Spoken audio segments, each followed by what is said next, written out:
Ya sekarang ini Bang Sahroni kan sudah dinonaktifkan, Bang. Harus ada laporan polisi. Ucapan Sahroni sehingga membuat masyarakat marah.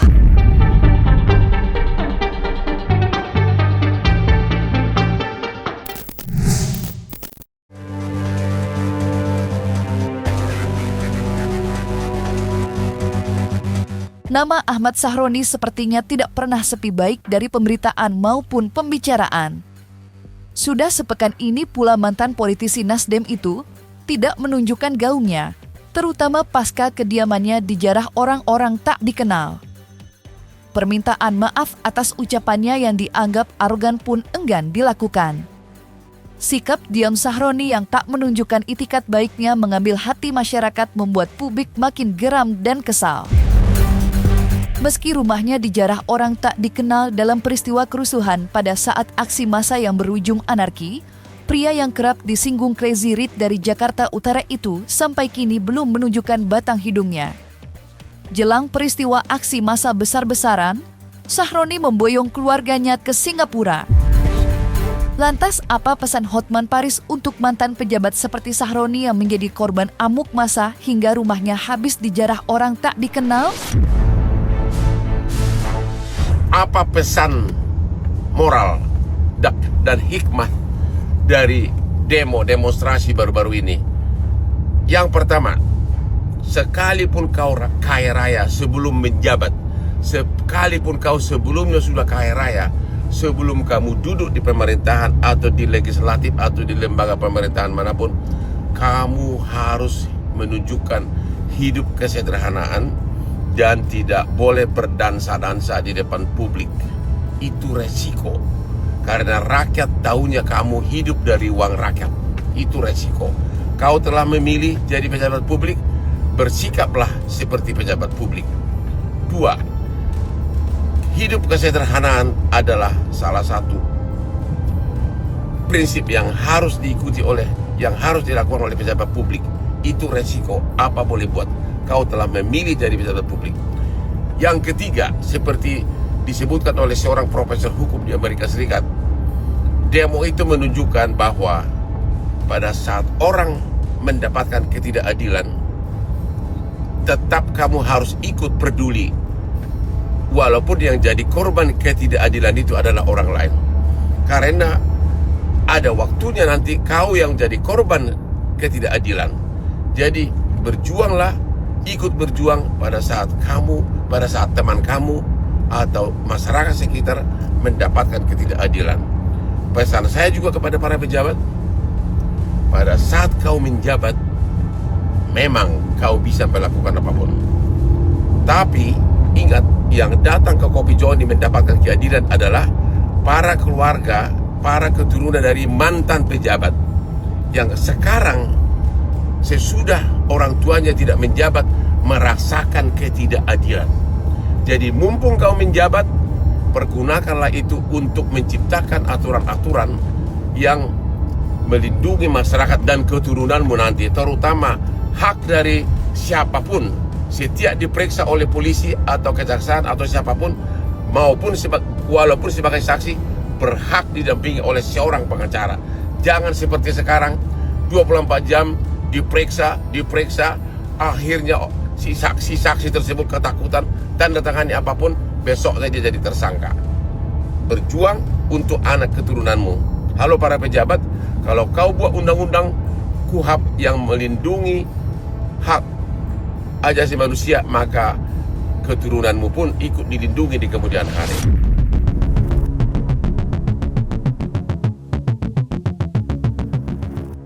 Aksi massa yang berujung penjarahan terhadap rumah mantan anggota DPR RI seperti Ahmad Sahroni dengan cepat mendapat penanganan aparat kepolisian.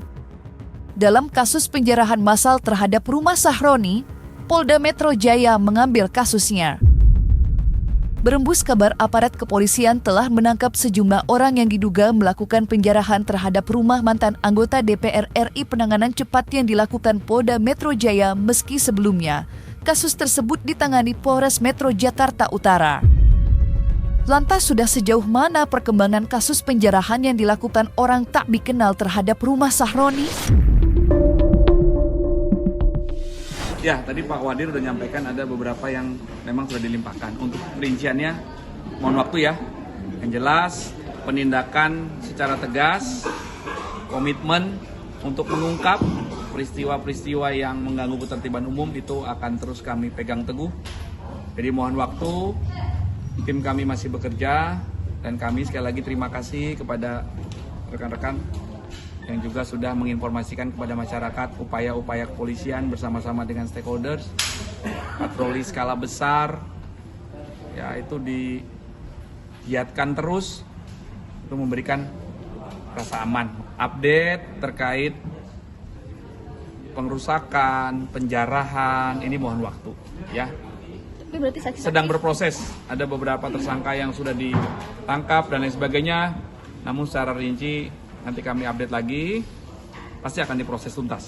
Segala macam informasi itu kami analisis, kami analisa, kami kumpulkan fakta-fakta sehingga menjadi peristiwa yang utuh ya, untuk diungkap siapa yang melakukan dan lain sebagainya. Ya. Sekali lagi komitmen Polda Metro Jaya untuk mengungkap aktor utama penggerak di balik kerusuhan ini. Ya kan Sahroni merasa diri sebagai korban penjarahan, korban pencemaran namanya, bahkan barang-barang privasinya di penjara, ditonjolkan di media sosial. Memang kalau hukum di Republik ini kalau ada yang menjadi korban, ya langkah yang paling pas adalah melakukan laporan polisi, kan gitu. Harus ada laporan polisi, dan laporan polisi kan bisa diwakilkan. Laporan polisi kan bisa diwakilkan. Kan itu kan ada surat kuasa untuk pelapor, kan boleh. Kan seharusnya memberikan kuasa kepada pengacara untuk melaporkan, kan. Itu kan boleh, nggak ada masalah. Nggak tahu, kalau itu saya belum tahu update-nya. Prinsipnya bahwa dia punya hak hukum ketika dia merasa diri sebagai korban. Salah satu langkah yang menurut saya yang mengambil haknya adalah melakukan laporan polisi. Dan itu kita harus hormati dan hargai. Nanti tinggal polisi yang akan melakukan penyidikan, dan siapa saja yang terlibat dalam penjarahan itu udah pasti ada penegakan hukum. Aparat kepolisian terutama dari Polda Metro Jaya sampai kini masih melakukan patroli terutama menjaga rumah-rumah mantan anggota DPR RI, tidak terkecuali rumah Sahroni yang ramai dijaga ketat oleh aparat polisi dan warga setempat. Penjagaan ketat rumah Sahroni disebut-sebut dilakukan agar tidak kembali menjadi pelampiasan massa yang mengambil barang-barang pribadi milik Sahroni dan keluarganya. Aksi massa yang brutal yang melakukan penjarahan terhadap rumah Sahroni begitu semeringah saat mengbondol barang-barang mewah milik Sahroni sebagaimana tampak dari video yang beredar luas di media sosial. Lantas benarkah Sahroni mengalami traumatik akibat penjarahan yang dilakukan orang-orang tak dikenal?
Saya mungkin ada traumatik juga ya, tiba-tiba saja dia mengalami suatu musibah yang luar biasa yang seharusnya kan tidak boleh terjadi.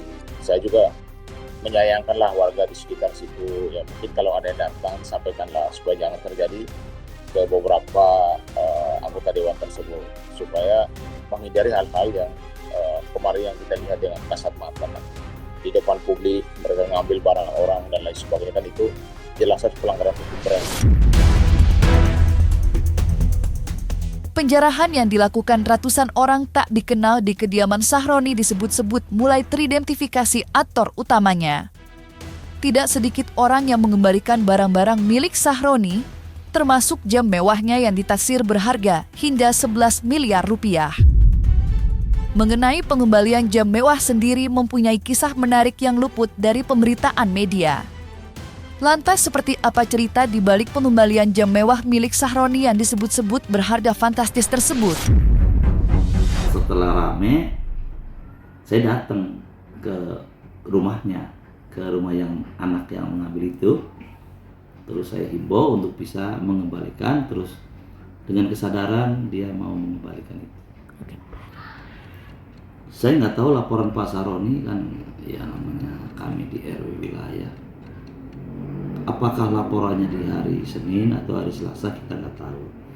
Dan yang jelas barang itu dapatnya sore, mau malam hari Sabtu sore, malamnya kita langsung berniat untuk mengembalikan dan ditelepon. Akhirnya malam minggu itu ditelepon sama Pak Imamuddin. Terus Pak Imamuddin mengatakan udah besok aja. Nah begitu Seninnya mungkin Pak Sahroni pengumuman atau melimpahkan kejadian ini kepada Polda, barang-barang apa aja yang hilang ya mungkin tidak termasuk di jam itu. Karena sebelum Pak Sahroni laporan ini sudah dikembalikan. Ya Bapak Imamuddin, anggota DPRD DKI. Itu siapanya itu Pak? Ya boleh dikatakan lebih daripada saudaranya Pak Sahroni. Jam sama tasbih memang kita nggak kenal. Kalau memang itu warga RW 6, RW 4, saya kenal gitu. Tapi saya lihat bukan warga RW 4 atau RW 6, orang-orang luar lah yang paling banyak. Gitu. Kalau warga cuma nonton. Mulutmu harimaumu. Peribahasa itulah yang sepertinya tengah dialami mantan petinggi politisi Nasdem Ahmad Sahroni. Bagaimana tidak, karena ucapannya yang dianggap arogan dan melukai hati rakyat, gelombang aksi massa terus berlanjut dari tanggal 25 Agustus kemarin hingga puncaknya terjadi pada 31 Agustus yang dibarengi dengan aksi pembakaran gedung-gedung DPRD dan penjarahan rumah milik anggota DPR RI tidak terkecuali rumah Sahroni sendiri. Berangkat dari kekecewaan tanggapan mulut pedas Sahroni, Ketua LPH Grip Jaya, yakni Nuno Magno, lewat unggahan media sosial pribadinya, mengajak aliansi masyarakat, pengemudi ojek online, ormas lain, untuk membuat laporan polisi terhadap Ahmad Sahroni. Ucapan Sahroni sehingga membuat masyarakat marah. Artinya, gara-gara ucapan dia, akibatnya ada yang meninggal. Ini karena ucapan Sahroni ini. Jadi Sahroni harus bertanggung jawab. Bukan dia kabur ke Singapura. Sahroni kita minta supaya dia harus bertanggung jawab. Kami berharap semua aliansi, mahasiswa, ojol, ormas-ormas yang bergabung untuk membuat laporan ke polisi agar dia diperiksa atas ucapan dia sehingga terjadilah seperti itu. Jadi dia bisa juga nanti dari LPH Grip Jaya akan saya perintahkan untuk membuat laporan polisi dia membuat kegaduhan sehingga akibat sampai negara ini, ibu kota negara ini ribut. Jadi ini karena ucapannya Sahroni. Dia sebagai wakil rakyat, bukannya dia menjaga rakyat, bukannya dia membantu rakyat, malah dia membuat kegaduhan, bahkan sampai rakyatnya sendiri meninggal, mati karena ditabrak. Ini kesalahannya Sahroni. Akhirnya Brimob ikut mengalami, Kapolri ikut mengalami, semua mengalami gara-gara ucapan Sahroni. Peristiwa penjarahan terhadap rumah mantan anggota DPR RI termasuk rumah pribadi Sahroni sampai kini masih menjadi sorotan. Publik yang masih geram dan belum padam amarahnya mulai mengubok-ubok para mantan anggota DPR RI yang dianggap biang kerok terjadinya kasus penjarahan, tidak terkecuali Sahroni sendiri. Terungkap dugaan kasus lama Sahroni yang dituding terseret kasus korupsi. Dugaan itu muncul usai Adam Denny sudah bebas bersyarat dari penjara. Seperti diketahui, Adam Denny merupakan pegiat media sosial yang harus meringkuk di balik jeruji besi atas dugaan pencemaran nama baik. Ia dipenjara atas usai menyebarkan kasus korupsi yang diduga dilakukan oleh Ahmad Sahroni. Dari kasus lama itulah Adam Denny berencana untuk membawa kasus lama Sahroni ke KPK. Ini saya kan tadi barusan video call nih sama Adam Denny kan. Adam Denny baru beberapa hari ini keluar. Bertepatan dengan kerusuhan ini. Tapi sebelum rusuh dia, Adam Denny keluar. 2 hari kemudian baru kejadian seperti ini. Nah ini Adam Denny juga barusan WA saya, tadi video call kan. Dia mau ke KPK. Dia mau menanyakan informasi yang dulu disampaikan ke saya. Ya, dulu Adam Denny menyerahkan kuasa kepada saya, memberikan bukti untuk disampaikan ke KPK terkait dugaan tindak pidana korupsi yang dilakukan oleh Ahmad Sahroni. Kenapa? Karena dia beli sepeda mewah dari luar negeri, dibawa ke Jakarta, tidak membayar pajak. Siapa yang mengatakan tidak membayar pajak? Penjualnya. Di persidangan dia mengatakan, ya benar tidak bayar pajak. Dia menceritakan kalau bayar pajak sekian, kalau pada saat dulu dia yang pesan, tidak sampai bayar pajak sebagaimana mestinya. Ya sekarang ini Bang Sahroni kan sudah dinonaktifkan, bahkan sudah ada instruksi dari Ketua Nasdem untuk tidak mendapatkan gaji dan lain sebagainya. Bahkan saya tidak tahu apa beliau mengajukan pengunduran diri atau tidak, saya belum tahu. Tapi pada prinsipnya dia punya hak hukum lah. Kita juga harus menghormati hak hukum seseorang, kan itu hak asasi. Kita juga tidak boleh masuk terlalu dalam ke privasi orang. Prinsipnya bahwa siapapun yang melakukan tidak kriminal, apalagi berpotensi pidana, memang salah satu caranya memang harus lakukan penegakan hukum, dan itu ranah pihak kepolisian. Ya kalau kita kan melihat sesuatu itu kan jangan langsung melihat hartanya, kan dia kan mungkin punya usaha, mungkin dia punya harta sebelum dia jadi anggota dewan, kan kita nggak tahu. Maka kita jangan seujuan dulu lah, biarkan aparat penegak hukum yang bekerja lah. Kalau ada harta yang misalnya tidak sesuai atau harta yang memang ternyata ditemukan adanya dugaannya tindakan kriminal dan lain sebagainya, itu kan urusan penegak hukum. Tapi saya lihat bahwa Bang Sahroni itu memang posisinya memang dari awal saya lihat ya memang sudah kaya ya. Jadi kalau menurut saya soal ada aparat penegak hukum yang menjadi hartanya dan lain sebagainya, saya rasa mungkin beliau bisa bertanggungjawabkan. Kan itu haknya dia, kalau bisa bertanggungjawab keperdataannya dia kan. Selama dia menghasilkan harta bendanya semuanya dengan baik, kenapa enggak?